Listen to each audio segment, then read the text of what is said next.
కృష్ణుడు అర్జునుడికి పార్థసారథి అంటే పార్థసారథి అనే పేరు కృష్ణుడికి ఎలా వచ్చిందంటే అర్జునుడికి పార్థుడు అని పేరు, ఆయనకి సారథ్యం వహించాడు కాబట్టి పార్థసారథి అనే పేరుతోటి మనం అందరం పిలుచుకుంటున్నాం.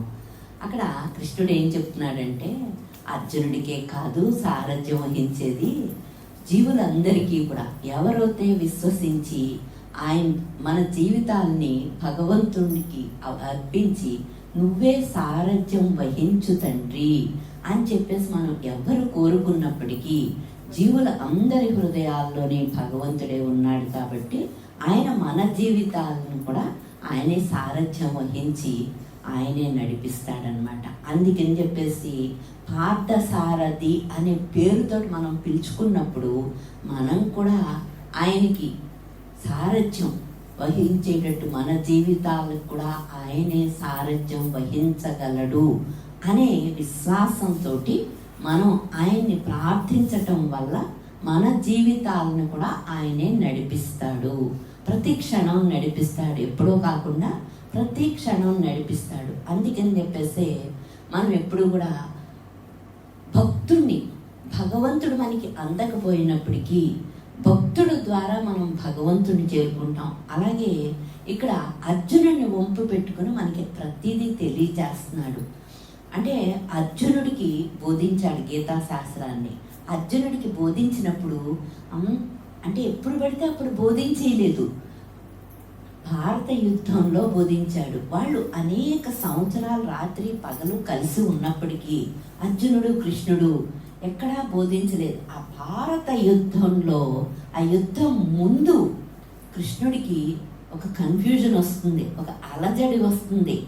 యుద్ధం మానేసి వెళ్ళిపోతాను వద్దు అని చెప్పేసి యుద్ధం వద్దు అని చెప్పినప్పుడు అప్పుడు కృష్ణుడు ఆ టైములో అర్జునుడి యొక్క హృదయాన్ని, ఆయన అలజడిని, అశాంతిని గ్రహించి చెయ్యవలసిన కర్తవ్యాన్ని వదిలిపెట్టేసి వెళ్ళిపోకుండా అర్జునుడికి చక్కగా ఈ గీతనంతా బోధించాడు.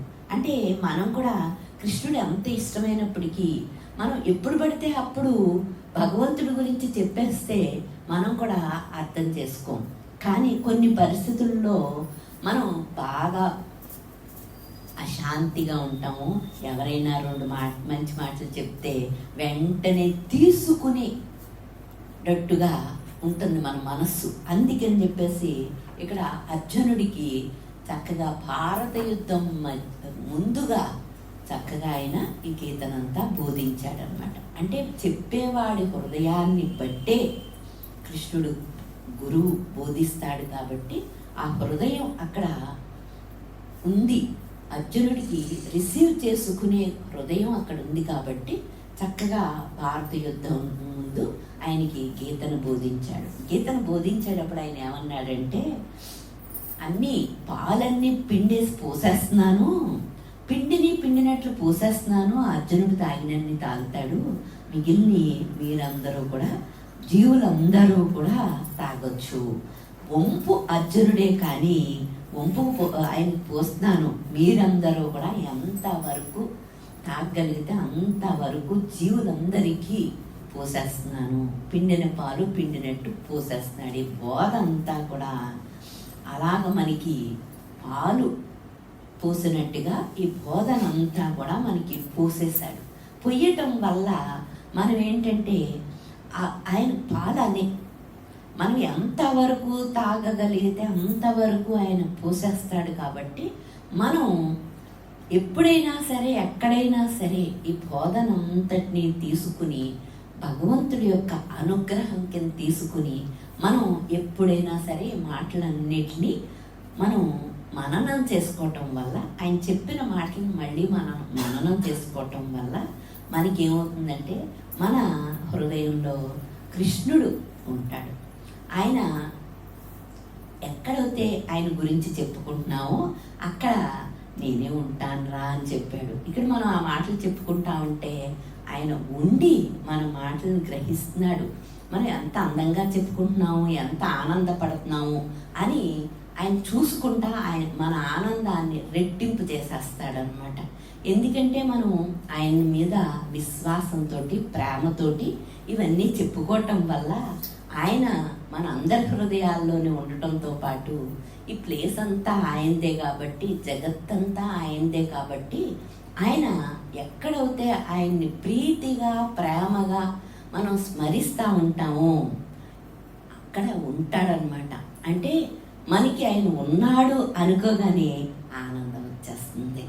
ఆ ఆనందం, ఆ రసం మన హృదయాన్ని నింపేస్తుంది అనమాట. అందుకని చెప్పేసి మనం ఎప్పుడు కూడా భగవంతుడి గురించి చెప్పుకునేటప్పుడు ఆయన ఉన్నాడు, మన మాటలన్నీ ఆయన ఆలకిస్తున్నాడు, మన మాటలు ఆలకించటంతో పాటు మనకి ఆనంద రసాన్ని, ఆయనలో ఉన్నటువంటి ఆనందాన్ని మనకి ఇచ్చేస్తున్నాడు అనేది మనం గ్రహించగలిగినప్పుడు ఆ ఆనందం మనల్ని ముంచేస్తూ ఉంటాం. అది కృష్ణుడి యొక్క వైభవం.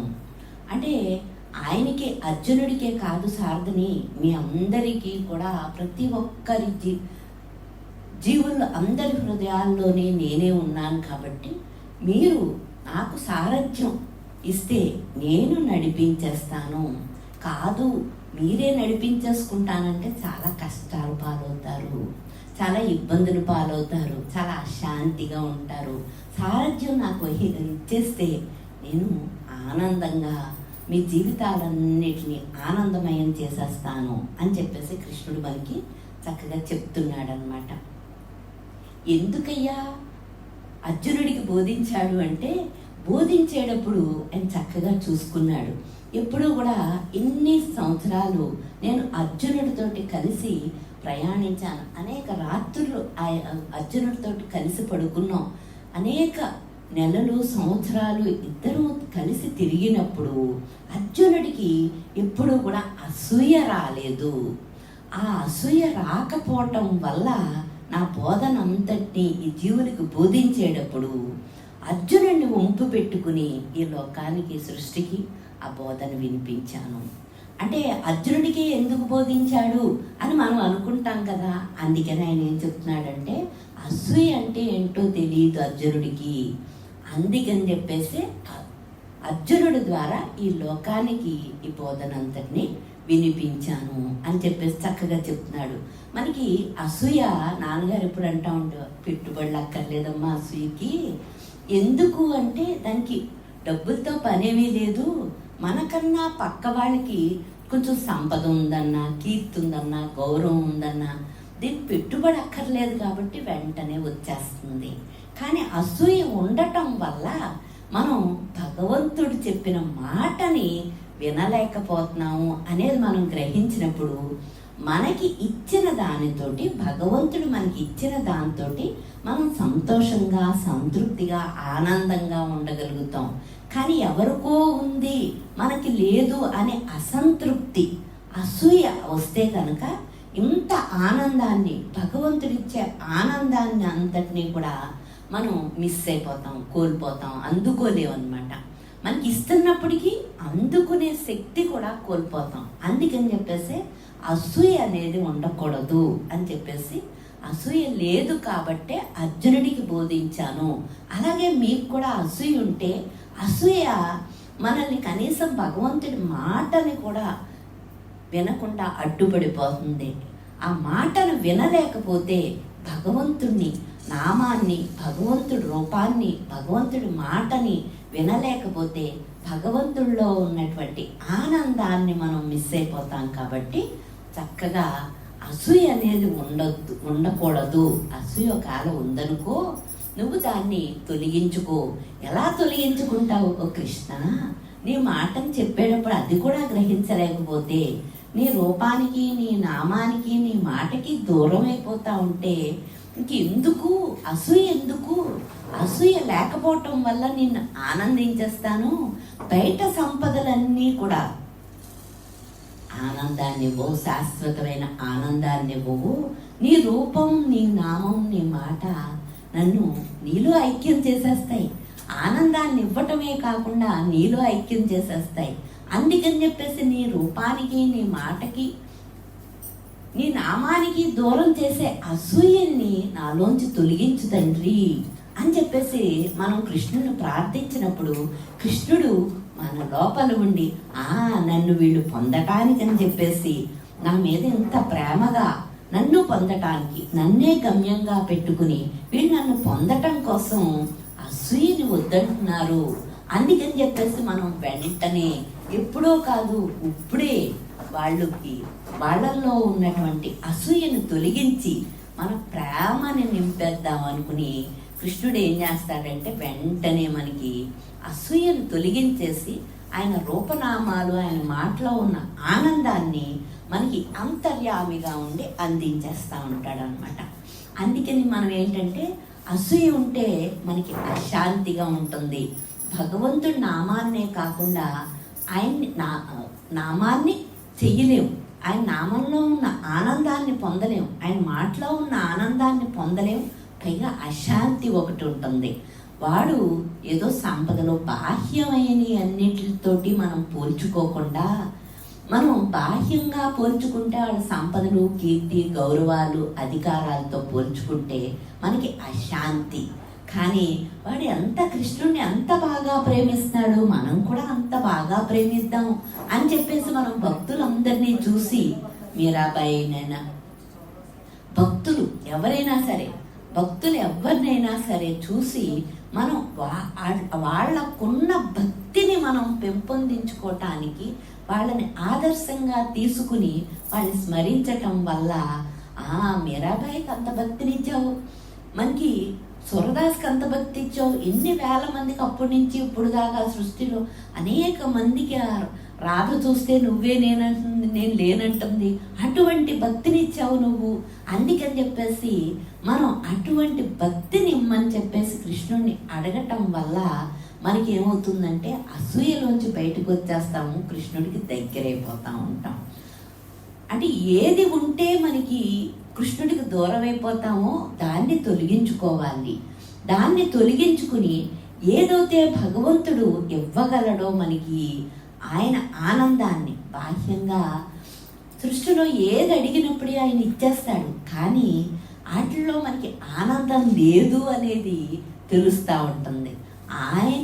ఆయనే ఇచ్చేసుకున్నాడు రాధకి. అందుకని చెప్పేసి రాధని మనం కృష్ణుడితో పాటు రాధాకృష్ణుడు అనుకుంటాం, రాధ లాంటి భక్తి కావాలి అనుకుంటాం. అందుకని చెప్పేసి మనకి ఏంటంటే ఆ భక్తిలో ఉన్న ఔన్నత్యం కృష్ణుడు ఇవ్వగలడు. మనం ఏది అడిగినా సరే ఇవ్వగలడు. లోకానికి సంబంధించినవి కాకుండా ఆయనకి సంబంధించినవి అడగటం వల్ల వెంటనే అప్పటికప్పుడే ఇచ్చేస్తాడు. నీ మీద భక్తినివ్వరా, నిన్ను ఆనందించే గుణాన్ని ఇవ్వు. నీ నామంలో ఆనందం ఉంది, నీ రూపంలో ఆనందం ఉంది, నీ మాటలో ఆనందం ఉంది. దానికి బయట పెట్టుబడులు ఏమక్కర్లేదు. అంటే నేను ఏదో గొప్ప గొప్ప కర్మలు చేసేసి ఆ బయట ఉన్నటువంటి సంపదల్ని వాటిని అడగట్లేదు. కర్మ చేస్తేనే నువ్వు ఇస్తానని చెప్పొచ్చు అక్కడ కర్మ ఫలితంగా. కానీ ఇది స్వతంత్రమైనటువంటి ప్రేమ, కృష్ణుడి మీద ప్రేమ. అందుకని దీనికి ఏం వంపులక్కర్లేదు. అంటే శంకరాచార్యులు వారు ఆ ఉసిరికాయని ఇచ్చినప్పుడు లక్ష్మీదేవిని అడిగితే వాడేమీ చెయ్యలేదు. ఏమన్నా పుణ్యం చేస్తే పోనీ ఏదన్నా దానం చేస్తే ఇస్తాను, ఏమీ చేయలేదు, అందుకని ఇవ్వటానికి అవకాశం లేదంటుంది లక్ష్మీదేవి. అంటే శంకర్ల వారు నేను చెప్తున్నాను కదా, నన్ను వంపు పెట్టుకుని ఇచ్చే అంటాడు. అలాగే ఇక్కడ మనకి కృష్ణుణ్ణి మనం కర్మ చేస్తే కర్మ ఫలితంగా మళ్ళీ మనకి సంపదలు, పాండిత్యాలు, గౌరవాలు, కీర్తి అడగొచ్చు. మనం కర్మ గురించి అడగట్లేదు. ఆయన స్వతంత్రంగా మనకి ఆనందాన్ని, శాంతిని ఇవ్వగలడు కాబట్టి ఆ స్వతంత్రమైన శాంతిని, ఆనందాన్ని మనం కోరుకుంటున్నాం. దానికి వీటికి సంబంధం లేదు. ఆయన స్వతంత్రంగా ఇచ్చేయగలడు. ఆయన మీద ప్రేమని ఆయన ఇస్తేనే మనకు వస్తుంది కాబట్టి మనం ఆయన పట్ల ప్రేమని ఆయన కోరుకుంటే, స్వతంత్రమైన ప్రేమను కోరుకోవటం వల్ల ఆయన వెనువెంటనే మనకి ఇచ్చేస్తాడనమాట. అంటే ఎవరినైనా అడిగేటప్పుడు మనం వాళ్ళ స్తోమతను బట్టి, వాళ్ళ శక్తిని బట్టి అడగాలి. మనం భగవంతుడి దగ్గరికి వెళ్ళి, కృష్ణుడి దగ్గరికి వెళ్ళి లోకానికి సంబంధించినవి అడగటం వల్ల ఆయన ఇచ్చేస్తాడు. ఏదో ఈ లోకంలో సరదా పడుతున్నారు, సర్లే ఆ సంపద కావాలంటే ఇచ్చేస్తాడు. ఏది కావాలంటే అది ఇచ్చేస్తాడు. కానీ ఆయన్ని కోరుకునే భక్తులను చూస్తే ఆయనకు ఆనందం, ఆయన్ని ఇచ్చేసుకుంటాడనమాట. మనకి ఇచ్చేవాడు ఎంతటి ఔన్నత్యవంతుడో, ఎంతటి వైభవం ఉందో, ఈ సృష్టికర్త అయినటువంటి కృష్ణుడు ఏదైనా ఇవ్వగలడు. మనకి ఏది పొందితే, ఏ ఆనందాన్ని పొందితే మనం ఆయనలో ఐక్యమవుతామో అటువంటి ప్రేమని మనంతట మనం సంపాదించుకోలేము. ఆయన ఇస్తేనే ఆయన మీద ప్రేమ వస్తుంది మనకి. అందుకని చెప్పేసి మనం ఆయన పట్ల ప్రేమని, ఆయన పట్ల శరణాగతిని, ఆయన యొక్క వైభవాన్ని ఆయన మన హృదయానికి తెలియజేస్తేనే మనకి భక్తి కుదురుతుంది. కాబట్టి అవన్నీ మనం కృష్ణుడిని ప్రార్థించటం వల్ల, ఆయన్ని విశ్వసించటం వల్ల ఆయన మనకి ఇచ్చేస్తాడనమాట. అంటే మనకి ఎవరో ఒకళ్ళు అడుగుతూ ఉంటారు, ఏంటి మీకు భక్తి బాగానే ఉంది కదా, నాకు రావట్లేదేంటి అంటారు. ఆయన కోరుకుంటే వచ్చేస్తుంది అనేది మనం చెప్తే చాలు. భగవంతుడిని ప్రేమించు, భగవంతుడిని ప్రార్థించు. నువ్వు చిన్న ప్రార్థన చేస్తే వెంటనే ఆయన పట్ల ప్రేమ కలిగేటట్లుగా నిన్ను ఆ ప్రేమని అనుగ్రహించి ఆయన పట్ల ప్రేమని ఇచ్చేస్తాడు అనే చిన్న మాట చెప్తే వెంటనే ఎంత తేలిక మనకి భక్తి రావాలి. ఏదో చెయ్యాలి అనుకుంటున్నాం. మనం చెయ్యటం వల్ల కాకుండా భగవంతుడిని ప్రేమించటం వల్ల, ఆయన్ని ప్రార్థించటం వల్ల, ఆయన విశ్వసించి అడగటం వల్ల చిన్న మాటతోటి ఆయన ఇంత అనంతమైన ప్రేమనిచ్చేస్తాడు అనేది వాళ్ళకి తెలిస్తే భూమి మీద బయట సంతోషాలు అన్నిటికన్నా కూడా ఈ సంతోషం ఏమవుతుందంటే ఏనుగు మీద కూర్చున్నట్టుగా ఉంటుంది. అటువంటి భక్తి ఇచ్చేస్తాడా, ప్రేమిస్తే ఇచ్చేస్తాడా, అడిగితే ఇచ్చేస్తాడా అని మనకు సంతోషం వచ్చేస్తుంది మన హృదయంలోంచి.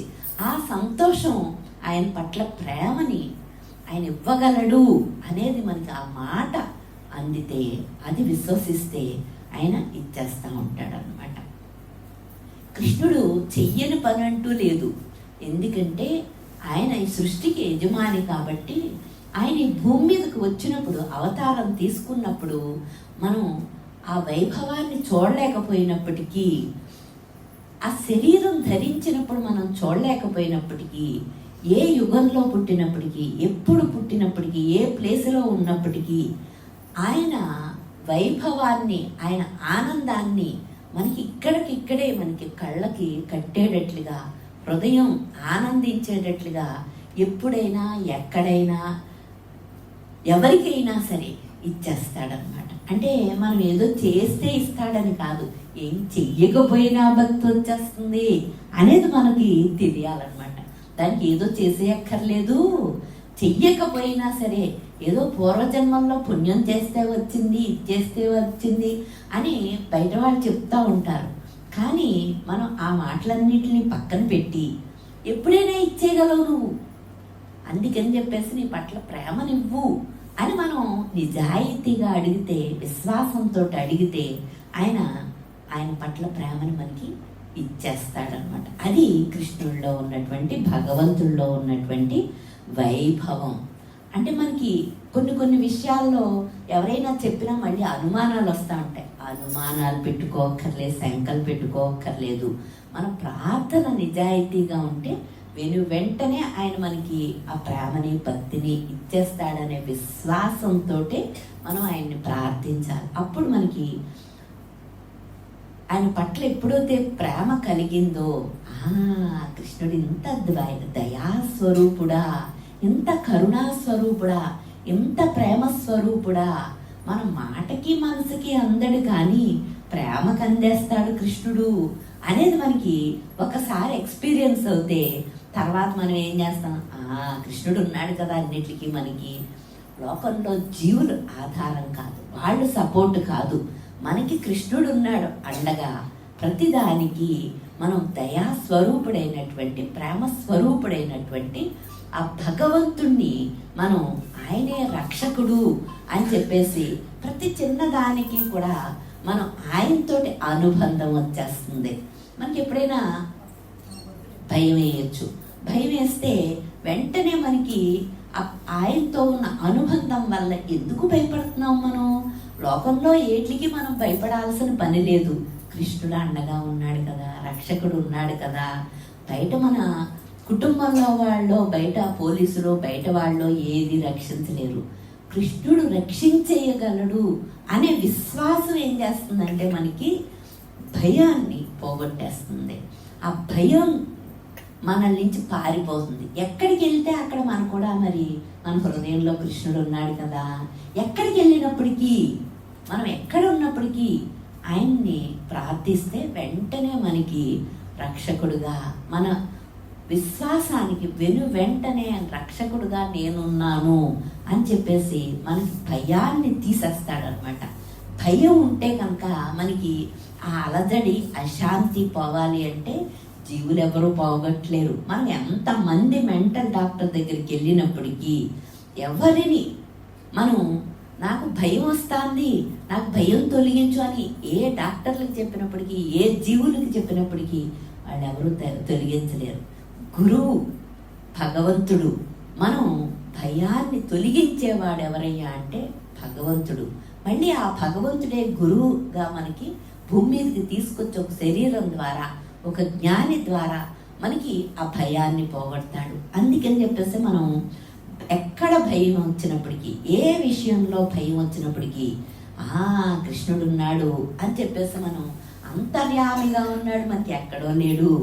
మనం ఏదో ఫోన్ చేయొచ్చు, మనకి ఎవరైనా పలకొచ్చు, పలకకపోవచ్చు, కానీ కృష్ణుడికి మన మనసుకు మూలంగా ఉండి రక్షకుడు నువ్వు ఉన్నావు కదా, నువ్వు రక్షిస్తావు కదా, నువ్వు నన్ను రక్షించు, ఎందుకు భయపడుతున్నాను, నువ్వు ఉండగా నాకు భయం ఏంటి అని చెప్పేసి మనం కృష్ణుడితోటి మన ప్రేమని, మన కష్టాన్ని, మన భయాన్ని ఆయనకి నివేదించుకోవటం వల్ల ఆయన ఏం చేస్తాడంటే వెంటనే మనకి రక్షకుడుగా వెంటనే రక్షించేస్తాడనమాట. అంటే జీవులందరికీ, మనందరికీ వేరుబుద్ధి ఉండటం వల్ల, మనసు ఉండటం వల్ల భయం వస్తూ ఉంటుంది. ఏదైనా మనకి సంపదలు పోయినాయి అంటే భయం వస్తుంది, అనారోగ్యం పోయిందంటే భయం వస్తుంది, ప్రకృతి వైపరీత్యాలు వచ్చినాయి అంటే భయం వస్తుంది. ఏది జరిగినప్పటికీ అనేక రకాల భయాలు ఈ జీవుల్లో ఉంటాయి. కానీ అన్ని భయాల్ని తొలగించగలిగిన వాడే మనకి అంతర్యామిగా ఉన్నాడు. అందుకని చెప్పేసి ఆ కృష్ణుడిని మనం వెంటనే, మనకి ఏదైనా ప్రకృతిలో వైపరీత్యం వచ్చినా ఆయన రక్షించేస్తాడు. ప్రకృతిలో వైపరీత్యం కృష్ణుడికి తెలియకుండా రావట్లేదు, ఆయనది సృష్టి అంతా. అందుకని చెప్పేసి ఆయనకి తెలియదంటూ ఏమీ లేదు, ఆయన ఆధారంగా ఉన్నాడు. కాబట్టి మనకి ఏది వచ్చినప్పటికీ, ప్రకృతి వైపరీత్యాల వల్ల వచ్చిన భయం, మనకి జీవుల వల్ల వచ్చిన భయం, మన మనస్సులో అనేక దోషాల వల్ల వచ్చినా సరే భయం, ఏ రకంగా వచ్చినప్పటికీ, మనకి మరణం వచ్చేస్తుందని భయం వచ్చినప్పటికీ ఆ మరణాన్ని కూడా దాటించగలవాడే కృష్ణుడు. అంటే ఏ భయాన్ని అయినా సరే భయరహిత స్థితిని మనకి అనుగ్రహించగలిగిన వాడే కృష్ణుడు. కాబట్టి మనకి ఎప్పటికప్పుడు భయం వస్తూ ఉంటుంది, జీవలక్షణం అది. ఆ జీవలక్షణాల్లో మనం భయాన్ని పోగొట్టుకోవటానికి కృష్ణుడిని ఆశ్రయించి, ఆయన పాదాలని ప్రేమించి, ఆయన నామాన్ని, ఆయన రూపాన్ని, ఆయన మాటని వినటం వల్ల మనకేమవుతుందంటే వెంటనే భయంలోంచి బయటికి వచ్చేస్తాం.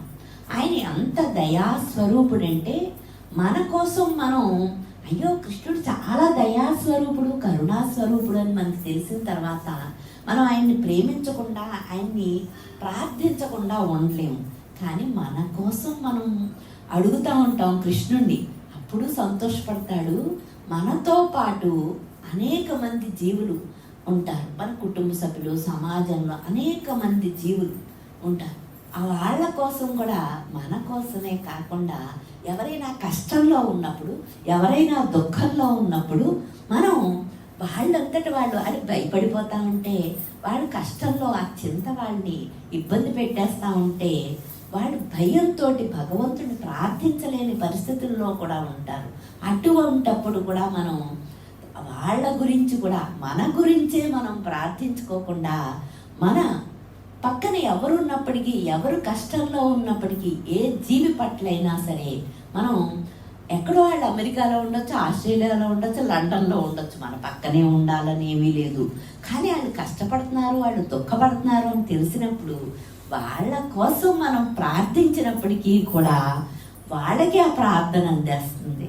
ఎందుకంటే మన హృదయంలో ఏ భగవంతుడైతే ఉన్నాడో, ఏ కృష్ణుడైతే ఉన్నాడో, వాళ్ళు ఏ దేశంలో ఉన్నప్పటికీ, ఎంత దూరాన్ని ఉన్నప్పటికీ వాళ్ళ హృదయంలో కూడా ఆ కృష్ణుడే ఉన్నాడు. కాబట్టి వాళ్ళ యొక్క దుఃఖాన్ని పోగొట్టడానికి, వాళ్ళ యొక్క భయాన్ని పోగొట్టడానికి, వాళ్ళకు వచ్చిన కష్టంలోంచి వాళ్ళని బయటికి తీసుకురావటానికి మనం ప్రార్థించటం వల్ల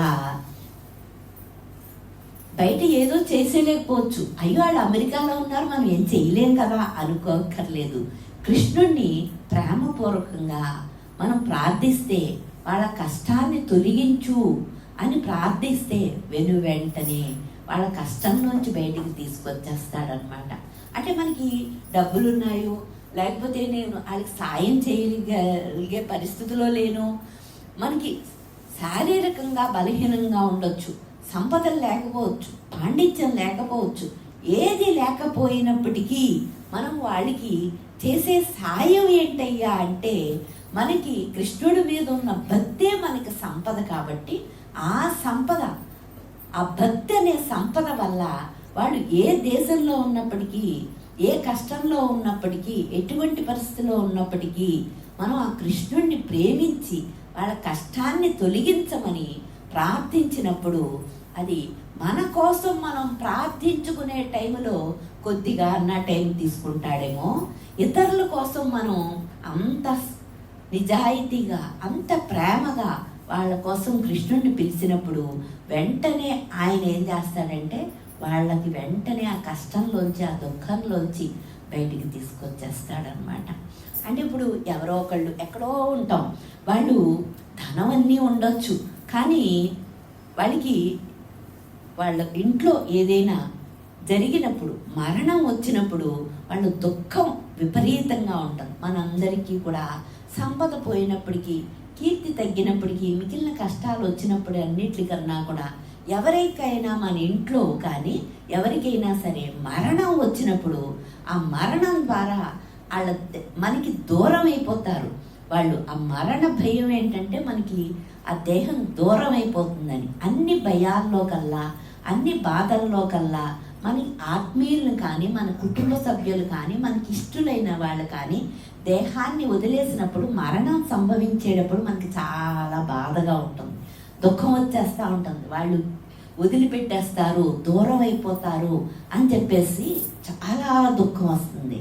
ఆ దుఃఖంలో వాళ్ళు భగవంతుని ప్రేమించలేకపోవచ్చు. దుఃఖం ముంచుకు వచ్చేస్తూ ఉంటే భగవంతుని ప్రేమించే ప్రశాంతత కూడా వాళ్ళకి లేకపోవచ్చు. కానీ మనం ఏంటంటే వాళ్ళు దుఃఖాన్ని తీసేయటానికి మనం ఎక్కడ ఉన్నప్పటికీ మనం ప్రశాంతంగా ఉన్నాము, భగవంతుడితోటి అనుసంధానమై ఉన్నాం, ఆయనతో అనుబంధాన్ని కలిగి ఉన్నాం. కాబట్టి వెంటనే ఆ మరణ భయాన్ని కూడా, ఆ మరణ దుఃఖాన్ని కూడా మనం భగవంతుడిని ప్రార్థించి వాళ్ళకి ఆ బాధలోంచి బయటికి వచ్చేటట్లుగా ప్రార్థించటం వల్ల వెంటనే ఏమవుతుందంటే నెమ్మదిగా వాళ్ళు ఆ మరణ దుఃఖాన్ని, మన ఇంట్లో ఆత్మీయులను కోల్పోయినప్పుడు, మనకి ఇష్టల్ని కోల్పోయినప్పుడు, కుటుంబ సభ్యుల్ని కోల్పోయినప్పుడు మనకి వచ్చే దుఃఖాన్ని కూడా మనం భగవంతుడితోటి, ఆ భక్తితోటి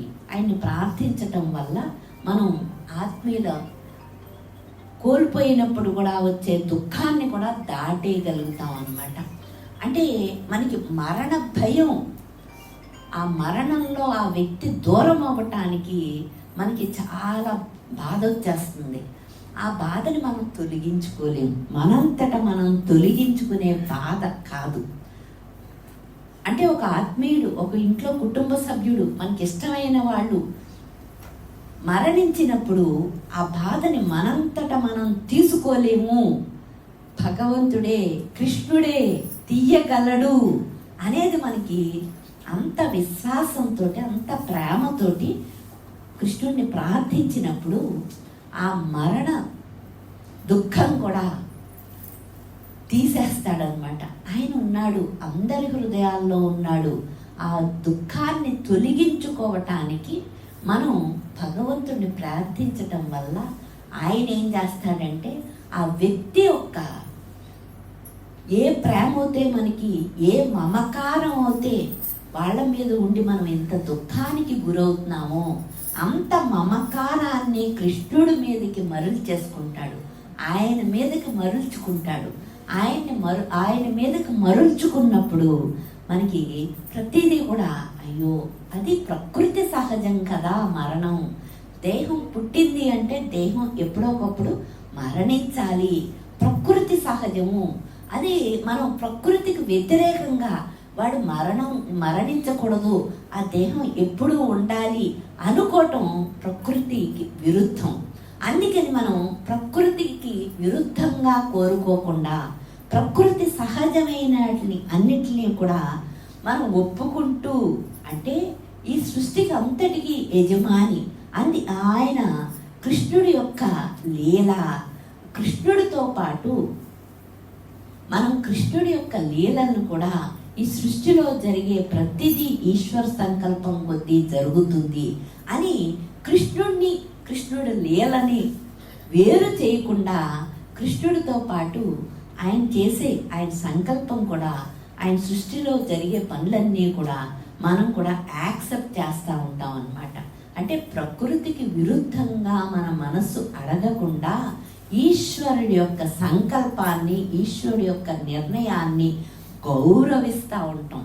ఎప్పుడైతే ఈశ్వర నిర్ణయాన్ని, ఈశ్వర సంకల్పాన్ని గౌరవిస్తూ ఉంటామో సృష్టిలో జరిగేవన్నీ కూడా ఈశ్వర నిర్ణయం బట్టి జరుగుతున్నాయి అనేది మనకు అర్థమైనప్పుడు, మనకి ప్రకృతికి వ్యతిరేకించి మనం ఆయన్ని ఏమీ కోరుకోకుండా ఈశ్వర నిర్ణయాన్ని గౌరవిస్తూ ఉన్నప్పుడు మనకి దుఃఖం తగ్గిపోతూ ఉంటుంది అన్నమాట.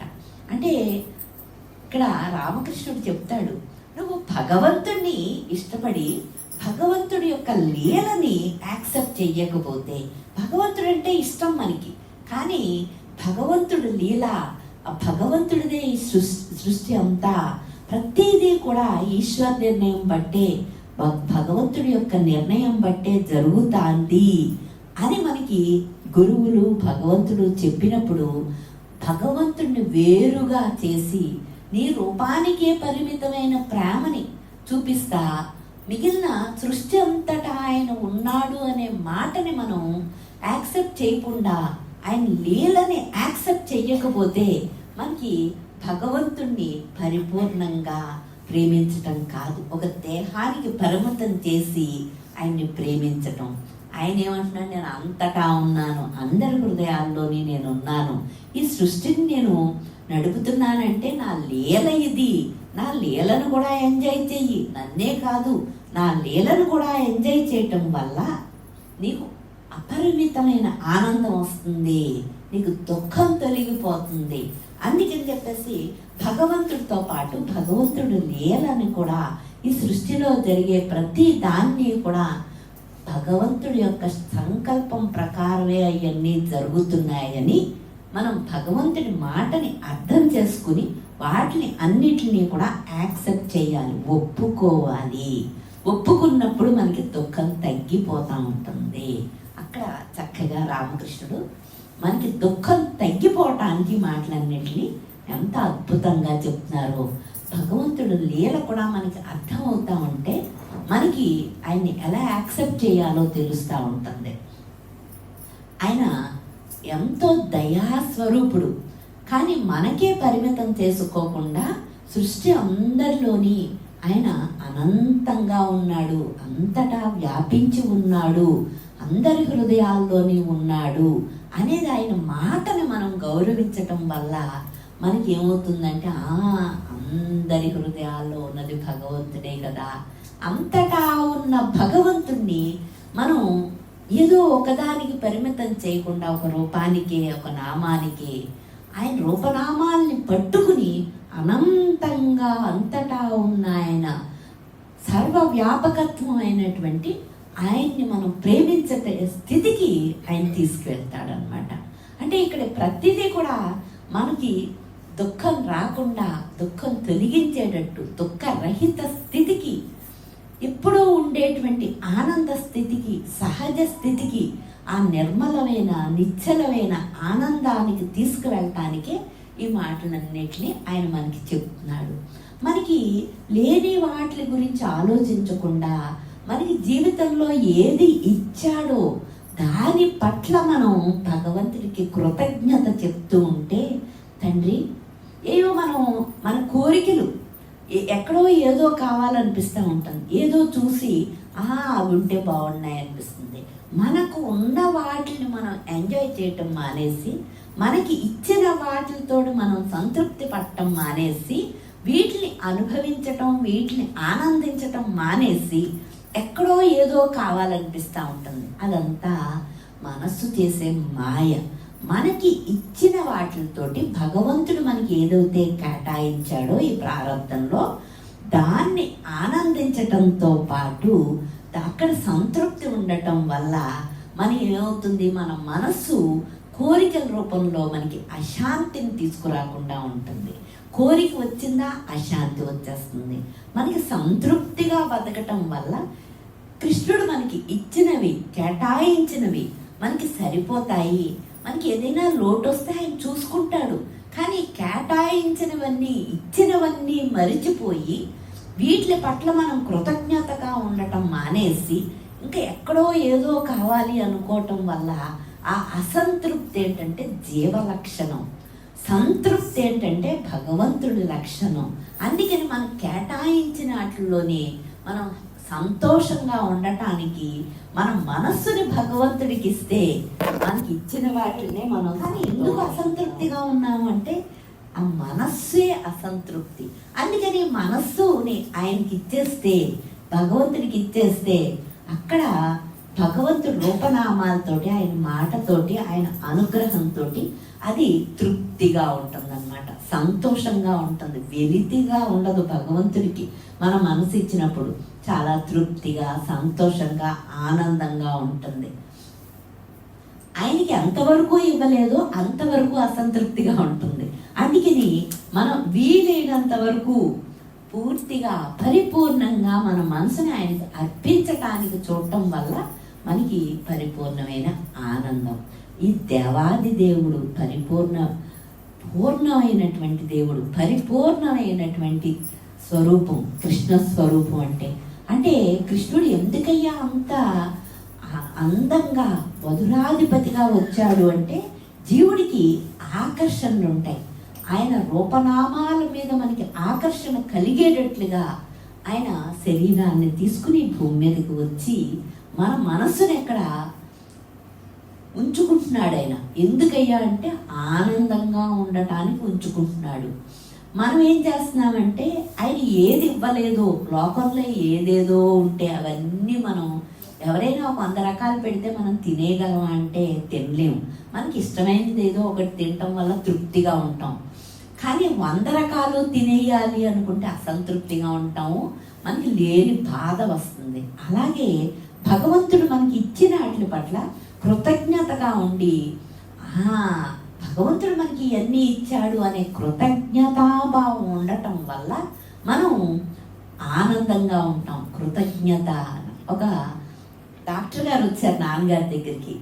ఆయన పశువుల డాక్టరు. ఆయన ఏమంటున్నారంటే, నాన్నగారు నేను పశువుల డాక్టర్ని, కానీ పశువులకు వైద్యం చేయటం వల్ల నాకు ఏంటంటే వాళ్ళతో అనుబంధం వచ్చేసింది. పశువులతోటి మనం వాటికి ఏదైనా కొంచెం గడ్డేసినా తౌడు నీళ్ళు పెట్టినా ఏదైనా ఇస్తే అవి ఎప్పుడూ కూడా ఎంతో ఆనందంగా మనం వాటి దగ్గరికి వెళ్ళినప్పుడు మన పట్ల కృతజ్ఞతగా కన్నీళ్లు కారుస్తున్నాయి, తోకలు ఊపుతున్నాయి, ఎంతో సంతోషంగా ఉంటున్నాయి, మనకు ప్రేమని పంచుతున్నాయి. మనుషులకి మన కుటుంబంలో వాళ్ళకి కోట్లు ఇచ్చినా సరే వాళ్ళు అసంతృప్తిగా ఉన్నారు. వీటికి కొంచెం జంతువులకి తౌడు నీళ్ళు కొంచెం గడ్డి వేసి వాటికి ఏదైనా బాధ వస్తే మనం ప్రేమగా నిమిరితే అయ్యి మన పట్ల అంతా కృతజ్ఞతాభావం ఉంటుంది. మనుషులకి లేనటువంటి, మనుషులకి వివేకం ఇచ్చాడు భగవంతుడు, కానీ కృతజ్ఞతాభావం తగ్గిపోతుంది. జంతువులకి ఏది చేసినప్పటికీ, కొద్దిగా అన్నం పెట్టినప్పటికీ, కొద్దిగా గడ్డేసినప్పటికీ, వాటిని ప్రేమగా నిమిరినప్పటికీ కూడా అవి ఎంతో కృతజ్ఞతాభావంతో మన పట్ల ప్రేమతోటి అవి కన్నీళ్లు కారుస్తున్నాయండి. అందుకని నాకు ఈ మధ్యన ఏంటంటే జంతువులు అంటే ఎక్కువగా ఇష్టం ఉంది. వాటికి వైద్యం చేసి ఇదివరకు అందరూ పశువులు అనుకుంటా ఉండేవారు, కానీ వాటికి వైద్యం చేయటం వల్ల వాటితోటి అనుబంధం పెరిగి వాటికి ఉన్న ప్రేమ కానీ వాటికి ఉన్న కృతజ్ఞత కానీ మనుషులకు లేదనిపిస్తాను నాన్నగారు. అందుకని నాకు పశువుల పట్ల ఎక్కువ ప్రేమ వస్తుంది, జంతువుల పట్ల ఎక్కువ ప్రేమ వస్తుంది అని చెప్పేసి పశువుల డాక్టర్ గారు నాన్నగారితో చెప్తున్నారన్నమాట. అంటే మనుషులకు వివేకంలో కృతజ్ఞతాభావం పెరగాలి, కానీ పశువులకి వివేకం లేకపోయినప్పటికీ వాటికి అంత కృతజ్ఞతాభావం ఉంది. మనకున్న వివేకం ఏం చేస్తానంటే ఆ కృతజ్ఞతను వదిలేసి జీవించటం మొదలు పెట్టాం. అక్కడ పశువుల దగ్గర నుంచి అయినా సరే మనం నేర్చుకునేటట్లుగా అవి ప్రవర్తిస్తున్నాయి. కాబట్టి నాన్నగారు ఆ పశువుల డాక్టర్ని పెట్టుకుని మనకి మాటలన్నీ చెప్పారనిపించింది. అంటే అంత కృతజ్ఞతాభావం ఉండాలి మనకి, వివేకంతో పాటు కృతజ్ఞతాభావం ఉండాలి. కృతజ్ఞత లేకుండా జీవిస్తే కనుక నాన్నగారు ఎప్పుడు చెప్తా ఉండేవారు, ఏదన్నా కంచాన్ని ఇసిరేశారనుకో, ఏదన్నా ఇసిరేశారనుకో, మళ్ళీ జన్మలో మీకు ఆ కంచాన్ని ఇస్తే ఆ కంచం నేను వెళ్ళను, వాళ్ళ దగ్గరికి వాళ్ళు నా పట్ల గౌరవంగా లేరు, అందుకని చెప్పేసి మనం భోజనం చేయడానికి అవసరమైన గ్లాసు ప్లేటు కూడా మనకి దగ్గరికి రానంటాయంట. వద్దు నేను వాళ్ళ దగ్గరికి వెళ్ళను, వెళ్తే వాళ్ళు నన్ను గౌరవంగా చూడట్లేదు.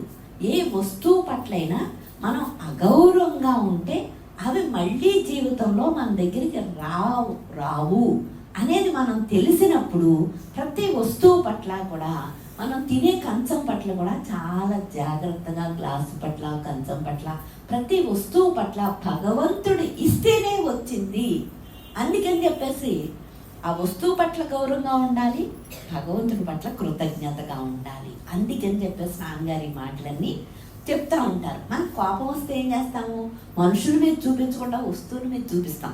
కంచాలు ఇసిరేయటం, గుట్టీలు ఇసిరేయటం, బట్టలు ఇసిరేయటం, ఇలాంటి కోపాన్ని మనం ఏం చేస్తామంటే వస్తువులను విసిరేసేసి మనం చూపిస్తూ ఉంటాం. ఇక్కడ అలా కోపాన్ని ఆ వస్తువుల ద్వారా చూపించినప్పుడు ఆ వస్తువులు మళ్ళీ మనకి జన్మలో రావు. అంటే ఆ వస్తువు లోటు మనకి తెలుస్తూ ఉంటుంది మళ్ళీ జన్మలో. అయ్యో ఇది లేదే, ఇది నాకు ఇవ్వలేదే అని మళ్ళీ మనం భగవంతుడిని అడుగుతూ ఉంటాం. అవి రావు అన్న సంగతి మన దగ్గరికి రావట్లేదు, భగవంతుడు ఇచ్చినా సరే అవి రావట్లేదు అంటే గౌరవంగా మనం వాటిని ఉపయోగించుకుంటేనే వాటిని భగవంతుడు మనకి ఇవ్వగలడు.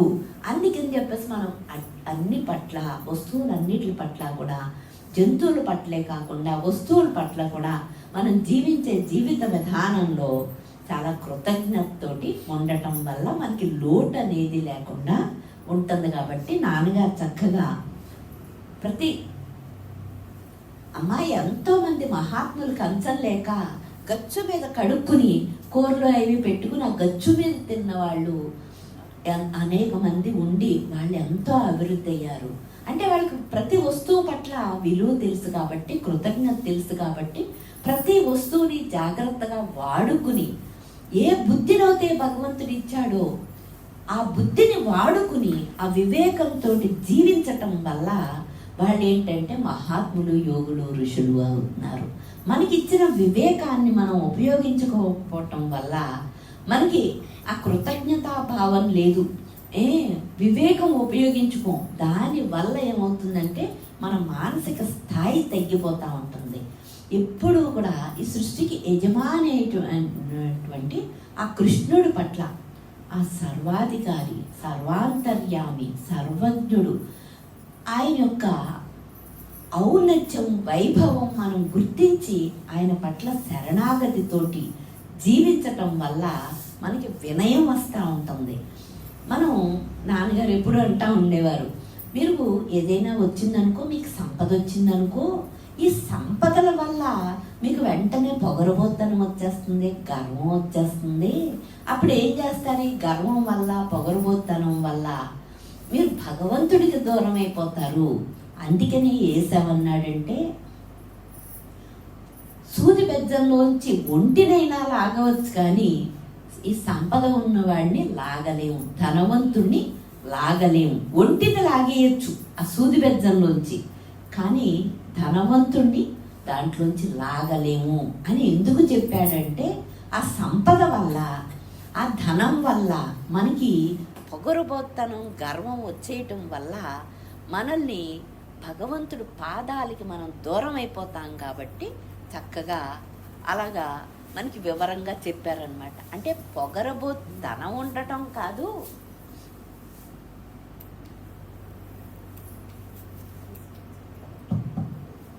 మనకి ధనం కాదురా అడ్డం, ధనం మనకి రావటం వల్ల మనలో గర్వం, పొగరబోతనం పెరగటం వల్ల భగవంతుడి పాదాలకి దూరం అయిపోతున్నాము, ఆనందానికి దూరం అయిపోతున్నాము, శాంతికి దూరం అయిపోతున్నాము. అందుకని చెప్పేసి మనకి ధనం ఉన్నప్పటికీ కూడా ధనం ఉపయోగించుకోండి. ధనం దానిగా అది చెడ్డ కాదు. అది మనకి వచ్చేటప్పటికీ మనకి ఏమవుతుందంటే ఒక గర్వం, ఒక పొగరుబోతనం రావటం వల్ల మహాత్ములంతా కూడా ఈ ధనానికి దూరంగా ఉంటారు. మనం ఏం చేస్తామంటే లోకంలో ధనవంతుల్ని చూస్తూ ఉంటాం. ఆ ధనవంతుల్ని చూసి మనకు కూడా ధనం కావాలనుకుంటూ ఉంటాం. మనకి ఎన్ని అవసరాలు తీర్చినప్పటికీ భగవంతుడు ఇంకా ఎక్కువగా ధనం కావాలనుకుంటాం. ఇంకా ఎక్కువగా ధనం కావాలి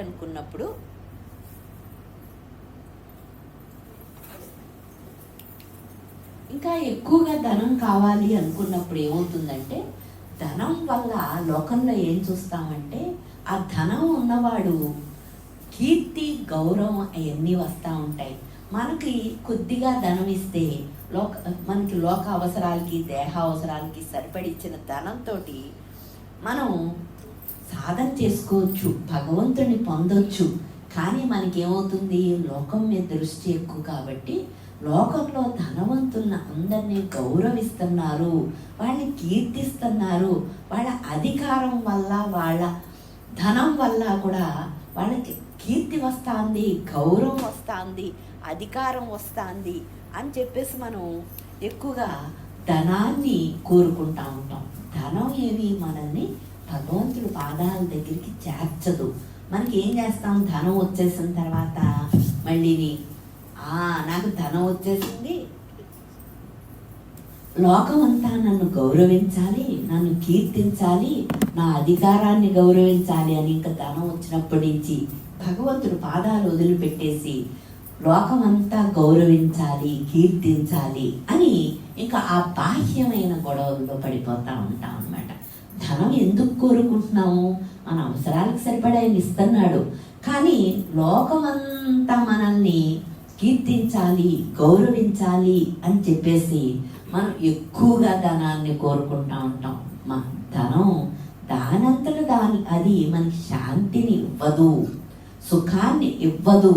కానీ మనకి లోకంలో గౌరవాలు, కీర్తి, అధికారం వీటి అన్నిటినీ ఇస్తుంది కాబట్టి అవి ఎక్కువగా కోరుకుంటాం.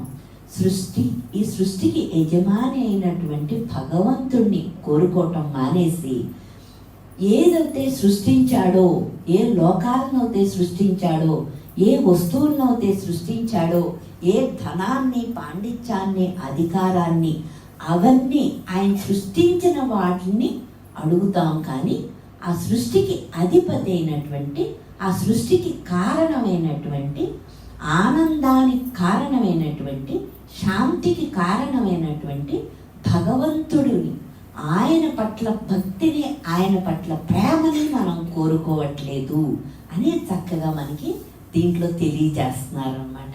అంటే మనం ఏం కోరుకుంటున్నాము? లోకంలో చూసి ఆ గౌరవాలు, కీర్తి కోరుకుంటున్నాం కాబట్టి మనకి ఎక్కువ ధనం కావాలనుకుంటున్నాం. ఆయన మనకు సరిపడి ఇచ్చాడు.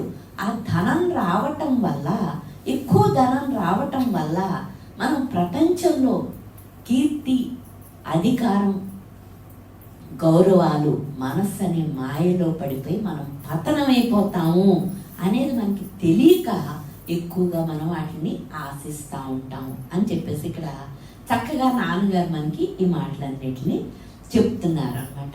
ఈ ఈశ్వరుడంతా, ఈ ఈశ్వర నిర్ణయం పెట్టి భగవాన్కి మొదటిగా భగవాన్ తల్లికి చెప్పిన ఉపదేశాన్ని ఎప్పుడు కూడా మనకి శరణాగతిలో, భక్తిలో అదే ఆ మొదటి ఉపదేశం, తల్లికి చేసిన మొదటి ఉపదేశమే మనందరికీ కూడా చేసిన ఉపదేశం. శరణాగతికి అది ఒక్కటి సరిపోతుంది అనమాట.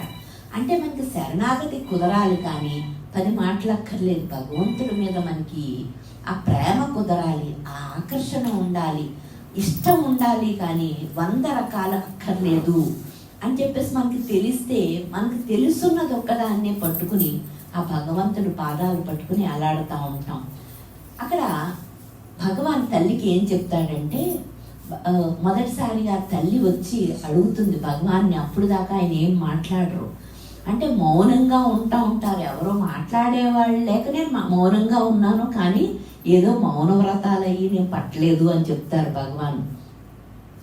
తల్లి అడిగినప్పుడు పలక బల్పం ఇచ్చి పక్కవాడు ఏదైనా తల్లికి రాసి పెట్టండి, మీకు మాట్లాడే అలవాటు పోవటం వల్ల మాట రావట్లేదు కదా అని చెప్పేసి అడిగితే ఆ పలక మీద రాసిస్తారనమాట. ఈశ్వరుడు జీవులను వారి వారి ప్రారంధానుసారం ఆడిస్తున్నాడు. జరగవలసింది జరిగే తీరుతుంది, జరగరానిది ఎవరు ఎంత ప్రయత్నించినా జరగనే జరగదు. ఇది నిశ్చయము. ఊరక ఉండటం ఉత్తమం అని చెప్తారనమాట. అంటే ఈశ్వరుడి నిర్ణయం ప్రకారమే మన ప్రారంధాలు, ప్రతి ఒక్కరికి ప్రారంధాలు, సృష్టి అంతా ఆయన నిర్ణయం బట్టే జరుగుతుంది. అందులో మనకి ఏదైనా మారాలి అనుకుంటే కూడా మారదు. జరగవలసింది జరిగే తీరుతుంది. జరగరానిది నువ్వు ఎంత ప్రయత్నించినా జరగనే జరగదు. ఇది నిశ్చయము. ఆ ఈశ్వరుడు యొక్క ఆయన ఈ సృష్టిని ఎలా పరిపాలిస్తున్నాడు, ఎలాగ ఆయన సంకల్పం వల్ల జరుగుతుంది అని మనం తెలుసుకుంటే మన మనసు ఊరికే ఊరిపోకుండా ఇది జరిగిపోవాలి, అది జరిగిపోవాలి, ఇచ్చేసేద్దాం, అది చేసేద్దాం అనకుండా ఈశ్వర నిర్ణయాన్ని గౌరవించి మన మనస్సు ఊరక ఉంటుందన్నమాట. అంటే ఉద్రేకపడిపోకుండా, మనస్సు పెరిగిపోకుండా నిదానంగా, నిర్మలంగా ఉంటుంది. అందుకని చెప్పేసి భగవాన్ చక్కగా ఈ మాటని ఆ తల్లి ద్వారా మనకు లోకానికి అంతటికి మొదటి టీచింగ్ అన్నమాట ఇది. అంటే మనకి జరగవలసిందే జరుగుతుంది, కానీ జరగరానిదేమీ బాహ్యంగా జరగదు. ఎక్కడయ్యా ఫ్రీడమ్ ఇచ్చాడు అంటే, బాహ్యంగా ఏదో పనుల్లోనో ఏటిల్లోనో నీకు ఫ్రీడమ్ ఇవ్వలేదురా, అవన్నీ ఆయన నిత్యాన్ని బట్టి జరుగుతాయి. కానీ స్వేచ్ఛని నీ మనసుకి ఇచ్చాను. నీ మనస్సు ఎక్కడ ఉండాలి, భగవంతుడి పాదాల్ని ఆశ్రయించి ఉండేటట్లుగా నువ్వు తీర్చిదిద్దుకునే స్వేచ్ఛనిచ్చాను. లోకం పట్ల నీ మనస్సు ఉందనుకో, విషయాల పట్ల నువ్వు అధోగతి పాలైపోతావు. అనేక జన్మలు, నీచ జన్మలు వచ్చేస్తాయి, నీకు అనేక కష్టాలు వస్తాయి. కానీ నీకు స్వేచ్ఛను ఎక్కడిచ్చాను? నీ మనస్సు విషయాల పట్ల ఉండటమా, భగవంతుడు పాదాల్ని ఆశ్రయించి ఉండేటట్లుగా నువ్వు తీర్చిదిద్దుకుంటావా, అక్కడ స్వేచ్ఛనిచ్చాను. ఆ స్వేచ్ఛను ఉపయోగించుకో. బయట ఈశ్వర నిర్ణయాన్ని ప్రతి చిన్నదానికి కూడా ఈశ్వర నిర్ణయం బట్టే జరుగుతుంది. అది దాంట్లో మార్పు లేదు. జరగవలసింది జరిగే తీరుతుంది బాహ్యంగా. కానీ నీ మనసుకి ఇచ్చాను స్వేచ్ఛ, నీ దేహానికి స్వేచ్ఛ ఇవ్వలేదు. నీ మనసుకి ఇచ్చాను స్వేచ్ఛ. కాబట్టి నీ మనస్సుని నువ్వు భగవంతుడు ఆశ్రయించి జీవించటం వల్ల నువ్వు శాంతిగా ఉంటావు, ఆనందంగా ఉంటావు, జ్ఞాన స్థితిని పొందుతావు. స్వేచ్ఛ ఇచ్చిన చోట వాడుకో, స్వేచ్ఛ ఇవ్వని చోట నువ్వు ఎంత ప్రయత్నించినా సరే జరగదు. కాబట్టి అది నిశ్చయము. అందుకని నీ మనసు ఊరికే బాహ్య విషయాల పట్ల కాకుండా మనస్సుని భగవంతుడికి ఇవ్వడం నేర్చుకో అని చెప్పేసి ఇక్కడ భగవాన్ తల్లికి చెప్తారనమాట. అంటే ఆ ఒక్క లైను కూడా మనం జీవితం అంతా సాధన చేయడానికి సరిపోతుంది.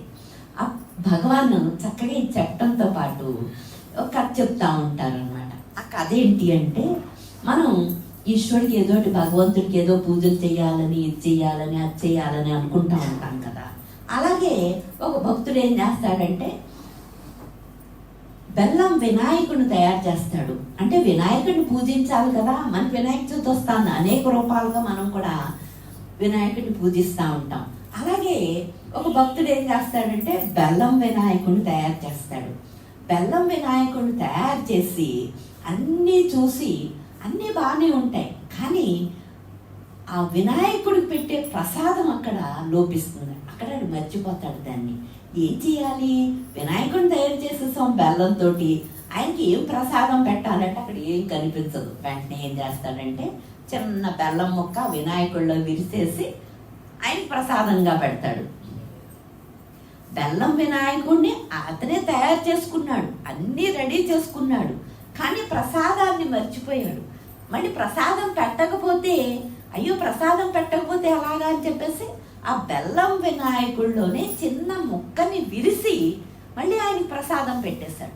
పెట్టేస్తే మనం చేసే పనులు ఎలా ఉంటాయో భగవాన్ మనకి చెప్తున్నారనమాట. ఆ బెల్లం వినాయకుడిలోనే కొద్ది ముక్కని ఆయనకి పెట్టేసి అదే ప్రసాదం అనుకుని మనం సంతోషపడిపోతూ ఉంటాం. అలాగే జీవితంలో మనకి ఈ సృష్టి అంతా భగవంతుడిదే, అంతటికి యజమాని ఆయనే, ప్రతి వస్తువు భగవంతుడిదే, అన్ని వస్తువులు ఆయనదే, ప్రతి రూపం ఆయనదే, అన్ని చెట్లు చామలు ప్రతిదా భగవంతుడిదే. అయినప్పటికీ మనం ఏం చేస్తాము, ఆ భగవంతుడు ఏదైతే భగవంతుడు ఆస్తో ఆ భగవంతుడి ఆస్తిని కొద్దిగా మనకి ఇస్తాడైన, మనకి కేటాయించుతాడు. ఆ కేటాయించిన దాంట్లో మళ్ళీ కొద్దిగా ఇస్తాం. ఇచ్చి నేను నీకు ఇచ్చాను రా, ఈ సృష్టికి యజమాని ఆయన, సృష్టి అంతా ఆయనది, యజమాని ఆయన, ప్రతి వస్తువు ప్రతి చెట్టు చేమ జంతువు మనుషులు అందరూ ఆయన వాళ్ళే. అలాంటి సృష్టిలో మళ్ళీ మనం ఏం చేస్తాం, మనకు కొంత ఆస్తిస్తాడు, కేటాయించుతాడు, ఇది నువ్వు అనుభవించరా అని చెప్పేసి మనకి కొంచెం కేటాయించిన దాంట్లో మళ్ళీ కొద్దిగా బెల్లం ముక్కని ఇస్తున్నట్టే మనకు కొంచెం ఇచ్చిన ఆస్తిలో కొద్ది భాగం ఆయనకి ఇస్తాం. ఆ భాగం ఇచ్చి ఇంకా రోజు ఏం చెప్తామంటే నేను నీకు ఇచ్చాను, నేను నీకు ఇచ్చాను ఈశ్వరా, నీకు నేను ప్రసాదం పెట్టాను, నీకు ఆ పని చేశాను, నీకు ఈ పని చేశాను, నీకు అది ఇచ్చాను, ఇది ఇచ్చాను అని చెప్పేసి ఆ బెల్లం వినాయకుడిలో బెల్లం ముక్కని విరిసి ఆయనకి బెల్లం ముక్కని ఎలా పెట్టామో ప్రసాదంగా సృష్టి అంతా ఆయనదైనా ఆ సృష్టిలోనే మళ్ళీ ఒక చిన్నదాన్ని ఆయనకి మనం ఇచ్చి నేను ఇచ్చాను అనుకుంటా ఉంటాం.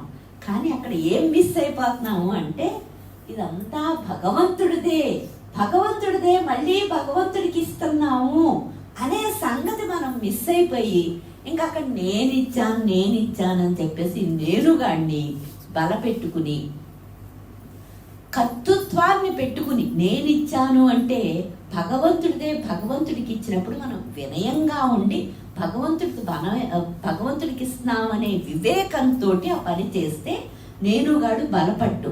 కానీ అక్కడ నేను చేస్తున్నాను నీకు నేను అది ఇచ్చానురా, నేను నీకు ఇది ఇచ్చానురా, ఇది చేశాను అని ప్రతి ఒక్క జీవుణ్ణి భగవంతుణ్ణి మనం ఆ కర్తృత్వంతో పనులు చేస్తూ ఉంటాం. అంటే భగవంతుడికి ఇచ్చామనేది మరిచిపోయి ఆ వివేకం లేకుండా బెల్లం వినాయకుడిలో బెల్లం ముక్కని ఆయనకి సమర్పించినట్లుగా సమర్పించి మళ్ళీ ఇక్కడ అదనంగా ఏం చేస్తున్నామంటే నేను చేస్తాను అనే కర్తృత్వాన్ని పెంచుకోవటం వల్ల ఆ కర్తృత్వమే దుఃఖానికి కారణంరా. ఎంత చక్కగా చెప్తున్నారో భగవాన్ మనకి. అంటే ఆ కర్తృత్వాన్ని పెంచుకోకుండా నువ్వు ఏది చేసినప్పటికీ సంతోషంగా ఉంటావు. భగవంతుడికి ఇస్తాం, ఇందులో మనకి ఏం సంబంధం లేదు అనే తెలివితోటి వివేకంతో చేస్తే కర్తృత్వం పెరగదు. కానీ నేను చేస్తున్నాను అని ఎప్పుడైతే మనం అనుకుంటున్నామో ఆ నేనుగాడు, ఆ కర్తృత్వ బుద్ధి మనకి దుఃఖానికి కారణమైపోతుంది. మన దుఃఖమంతా ఎక్కడుందయ్యా అంటే నేను చేస్తున్నాను. నేనుగాడు బలపడిపోవటం వల్ల ఆ నేను చేస్తున్నాను అనే కర్తృత్వ బుద్ధే మనకి దుఃఖానికి కారణము. కాబట్టి ఏ పని చేసినప్పటికీ, ఏది చేసినప్పటికీ ఈ సృష్టికి యజమాని ఈశ్వరుడు, భగవంతుడు, కృష్ణుడు, భగవంతుడు. ఆయనదే ఆయనకి ఇస్తున్నాను, ఆయనదే మనకి కేటాయించాడు ప్రారంధంలో. ఆ కేటాయించిన దాన్ని కూడా మనం వాడుకుంటున్నాము. మనం కేటాయించాడు అనుకోవటం మానేసి మనమే ఇదంతా సంపాదించాము అనుకుని నేను సంపాదించాను అనుకుని కర్తృత్వాన్ని పెంచుకుని ఆ కర్తృత్వాన్ని మళ్ళీ వాళ్ళకి నేను ఇది చేశాను అది చేశాను అనుకుని ఆ కర్తృత్వాన్ని బలపెట్టుకుని ఆ బలం ద్వారా మనం దుఃఖాన్ని తెచ్చుకుంటున్నాం అన్నమాట. అంటే కర్తృత్వాన్నే దుఃఖానికి కారణం కాబట్టి కర్తృత్వాన్ని పెంచుకోకుండా నువ్వు జీవించరా అని చెప్పేసి ఇక్కడ మనకి కృష్ణుడు మనకి బోధిస్తున్నాడు. అంటే కర్తృత్వాన్ని పెంచుకుంటే మనకి దుఃఖము అనేది తెలియాలి. ఈ సృష్టి అంతా భగవంతుడే, ఆయనకి మనకి కొంచెం కేటాయించాడు. దాన్ని కృతజ్ఞతతోటి వినయంతో మనం వాడుకోవచ్చు. కానీ మళ్ళీ మనం అది ఎవరికైనా ఇచ్చినప్పుడు భగవంతుడికే ఇస్తున్నాను. ఎవరికైనా ఇచ్చినప్పుడు కానీ మనం వాడుకున్నప్పుడు కానీ అది భగవంతుడిదే. అందరిలోని భగవంతుడున్నాడు. ఇచ్చినవాడు భగవంతుడు, తీసుకున్నవాడు భగవంతుడు. అది మర్చిపోవటం వల్ల ఈ కర్తృత్వం, ఆ వివేకం లేకపోవటం వల్ల మనకి కర్తృత్వం వచ్చేస్తుంది అనమాట. మనకి శ్రావణ మాసంలో నేర్పిస్తూ ఉంటారు. వాయనం ఇచ్చినప్పుడు ఇచ్చితనమ్మా వాయనం అంటే పుచ్చుకుంటున్నమ్మా వాయను అంటూ ఉంటాం. అంటే నేను వాయనం ఇస్తున్నా, నువ్వు పుచ్చుకుంటున్నావు అంటూ ఉంటాం. ఇక్కడ ఇచ్చేవాడు పుచ్చుకునేవాడు భగవంతుడు. ఆ మాటను మిస్ అవుతూ ఉంటాము. ఇది నేర్పిస్తూ ఉంటారు. ఇచ్చానమ్మా వాయనం అంటే పుచ్చుకున్నానమ్మా వాయనం. వీళ్ళలోని భగవంతుడే, వాళ్ళలోని భగవంతుడే. ఆ చెప్పే పండితుడు కానీ, చెప్పే బ్రాహ్మడు కానీ, చేసే మనం కానీ రెండిట్లో ఉన్నది భగవంతుడు అనేది మిస్ అయిపోవటం వల్ల నేను ఇచ్చాను కాబట్టి, నువ్వు పుచ్చుకున్నావు కాబట్టి ఇది మనకి మళ్ళీ ఫలంగా ఇవ్వాలి. ఇచ్చినవాడు పుచ్చుకున్నవాడు భగవంతుడే అనే వివేకం ఉంటేనే మనకి భగవంతుడు, అంతటా ఉన్నటువంటి భగవంతుడు అంతర్యామిగా ఉండి మనకి వ్యక్తం అవుతాడు. కానీ మనం అందరిలోని భగవంతుడిని మిస్ అయిపోతున్నాం. మనలో భగవంతుడిని మిస్ అయిపోతున్నాం, అంతటా ఉన్న భగవంతుడిని మిస్ అయిపోయి బాహ్యంగా కొంత దూరం ప్రయాణించి మనం వదిలేస్తూ ఉంటాం అన్నమాట. ఎవరైతే భగవంతుడు మనకి ఇవన్నీ ఇచ్చాడో, ఈ దేహం ఇచ్చాడు, ఇవన్నీ ఇచ్చాడు, బాహ్యంగా ఆస్తులు ఇచ్చాడు, వివేకం ఇచ్చాడు, వీటి అన్నిటితోటి ఏంటయ్యా ఉపయోగం అంటే ఆయన్నే గమ్యంగా పెట్టుకుని ఆయన్నే చేరాలి. ఆయనే గమ్యము, ఆయన్ని మిస్ అయిపోకూడదు. ఆయన గమ్యంగా పెట్టుకుని జీవించటం వల్లే మనకి శాంతి, ఆనందం అనేది మనకి తెలియక మనం ఏం చేస్తున్నామంటే బాహ్యంగా ఏదో చెయ్యాలి, బాహ్యంగా ఏదో మనం గమ్యాన్ని పెట్టుకుని ఏదో సాధించాలనుకుంటున్నాం. ఏది సాధించినప్పటికీ మళ్ళీ మనం వెనక్కి వచ్చి భగవంతుణ్ణి ఆశ్రయించి భగవంతుణ్ణి పొంది ఆనందాన్ని పొందాలి, ముక్తిని పొందాలి, మోక్షాన్ని పొందాలి. బాహ్యంగా ఏ వస్తువుల్లోని ఎక్కడ వేటిల్లోని మనకి ఆనందం శాశ్వతం కాదు. మనకి ధనం వస్తుంది, ధనం వస్తే మనకి ధనం కొద్దిగా సపోర్ట్గా ఉంటుంది. ఈ శరీరం ఈ భూమి మీద నడవటానికి కొద్దిగా ఉపయోగపడుతుంది. కానీ ధనం దానంతట అది మనకి శాంతిని ఇవ్వదు, ఆనందాన్ని ఇవ్వదు.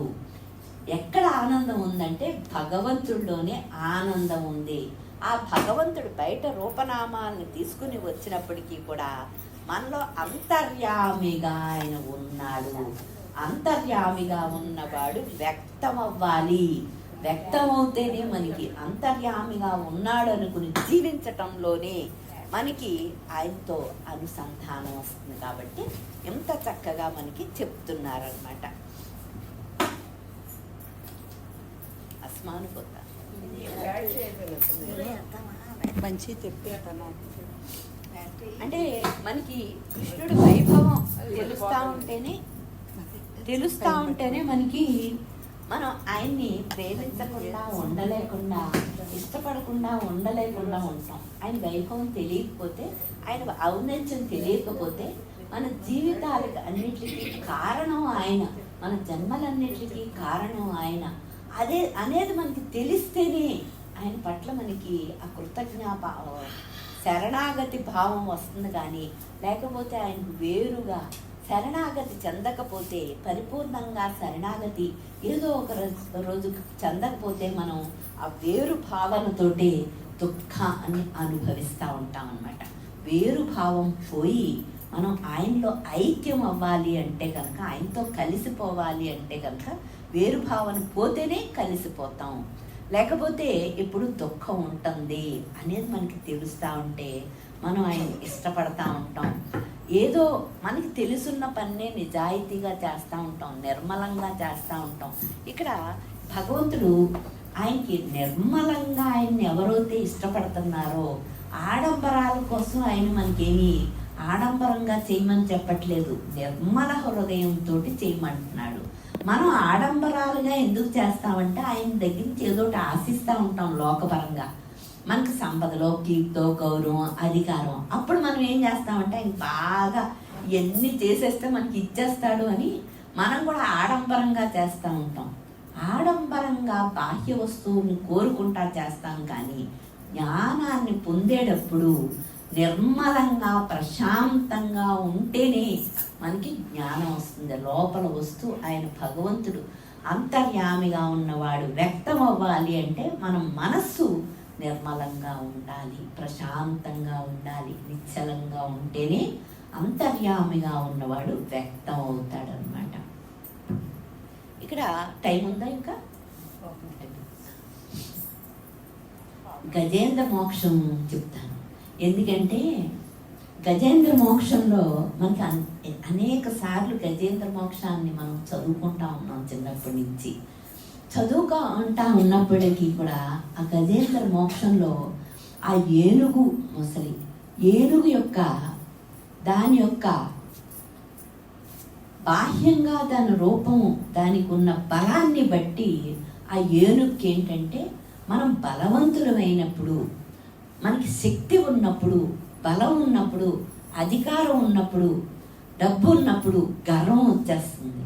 అలాగే ఈ గజేంద్రుడు పెద్ద జీవి, పెద్ద దేహం, ఎక్కువ బలం ఉంటాయి భూమి మీద.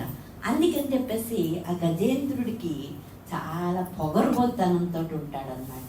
అలా పొగరుబోత్తనంతో వాడు ఆ నదిలోకి మిగిలిన ఆడ ఏనుగులతోటి రాసకేళి జడుపుతూ ఉంటాడు. వాడి పొగరు అణచటానికి భగవంతుడు ఒక మొసలిని పంపిస్తాడు. అంటే మొసలి ఎప్పుడైతే ఆ ఏనుగు పొగరు అణచటానికి ఆ మొసలిని పంపించాడో భగవంతుడు, ఆ మొసలి ఏం చేస్తుంది? ఈ ఏనుగుని పట్టుకుంటుంది, గజరాజుని పట్టుకుంటుంది. గజరాజు ఏమనుకుంటుందంటే భూమి మీద దానికి చాలా బలం కదా, చాలా శక్తి, చాలా బలంతో, పెద్ద జంతువుగా గర్వంతో పొగరబోతనంతో ఉంది కదా, ఆ మొసలిని ఎంతసేపు అనుకుంటుంది. కానీ మనకి భూమి మీద ఉన్నటువంటి బలం నీళ్ళల్లో ఉండదు అనేది ఆ గజరాజుకి తెలియదు. దానికి భూమి మీద ఉంది కానీ బలం మొసలికి నీళ్ళల్లో ఉంది. మొసలి నీళ్ళల్లో దాని బలాన్ని అంతటినీ చూపించి ఈ గజరాజుని వదిలిపెట్టకుండా దీని బలం అంతటినీ పీల్చి పిప్పి చేసేస్తుంది. దీని బలం సరిపోదు, భూమి మీద అంటే మనం ఎక్కడైనా ఒక ప్లేస్లో మనకి స్థానం ఉన్నప్పుడు అక్కడ మనకి చాలా బలం ఉంటుంది. ప్లేస్ మారేటప్పటికి మనం ఈ దేశం దాటితే మన డబ్బులు కానీ, మన అధికారం కానీ, మనకున్న బలం కానీ, బంధుబలం కానీ ఇవన్నీ ఏమీ మనకి పనికిరావు. ఈ ప్లేస్లోనే పనికి వస్తాయి. అలాగే గజరాజుకి కూడా భూమి మీద దానికి బలం ఉంది, నీళ్ళల్లో దానికి బలం లేదు. నీళ్ళల్లో ఆ మొసలికి బలం ఉంది. ఆ మొసలి చేత పట్టి లాగించేస్తాడు. లాగించేసినప్పుడు పోరాడతాడు.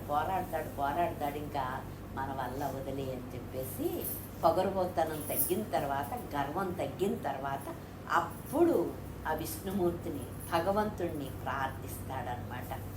అంటే మొసలికి ఇక్కడ నీళ్ళల్లో బలం ఉంది, భూమి మీద గజరాజుకి బలం ఉంది.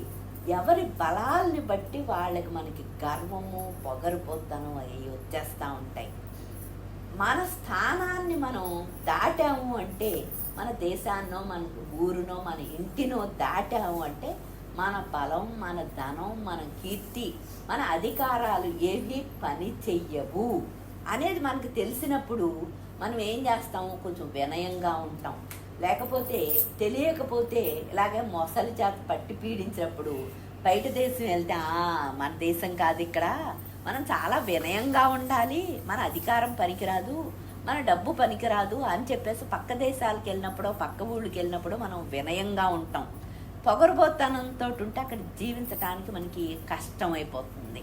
ఎవరో మనకి ఏమీ సాయం చెయ్యరు, మనకి ఆతిథ్యం ఇవ్వరు. అందుకని మనం వినయంతో ఎక్కడికి వెళ్ళినప్పటికీ, ఏ ప్లేస్లోకి వెళ్ళినప్పటికీ, ఎక్కడ ఉన్నప్పటికీ మన ప్లేస్లో మనం గర్వం లేకుండా ఉంటేనే, పొగరుబోతనం లేకుండా ఉంటేనే మనకి అది అలవాటుగా మారి ఎక్కడికి వెళ్ళినప్పటికీ వినయంగా ఉంటాం. వినయంతో ఉంటే వెంటనే మనకి భగవంతుడిని ఆశ్రయించటం వల్ల ఆ వినయం భగవంతుడిని ఆశ్రయించేటట్లుగా చేస్తుంది. భగవంతుడిని ఆశ్రయించటం వల్ల మనకేమవుతుంది? ఎక్కడ ఏది అవసరమో ఆ ఆనందాన్ని, మనకి కావలసిన అన్నిటిని ఆ భగవంతుడు ఆశ్రయించి జీవించటం వల్ల, వినయంతో జీవించటం వల్ల మనకి ఎక్కడికి వెళ్ళినప్పటికీ లోటు ఉండదు. కానీ ఇక్కడ గజరాజు ఏం చేస్తుంది? భూమి మీద బలం దానికి ఎక్కువగా ఉంది, నీళ్ళల్లోకి వెళ్తే దానికి బలం లేదనేది తెలిసింది, దాని బలం సరిపోదనేది తెలిసింది. 1000 ఏళ్ళు 10 ఏళ్ళు పోరాడి ఇంకా మన చేతుల్లో ఏమీ లేదని అప్పుడు శరణాగతి పొందింది.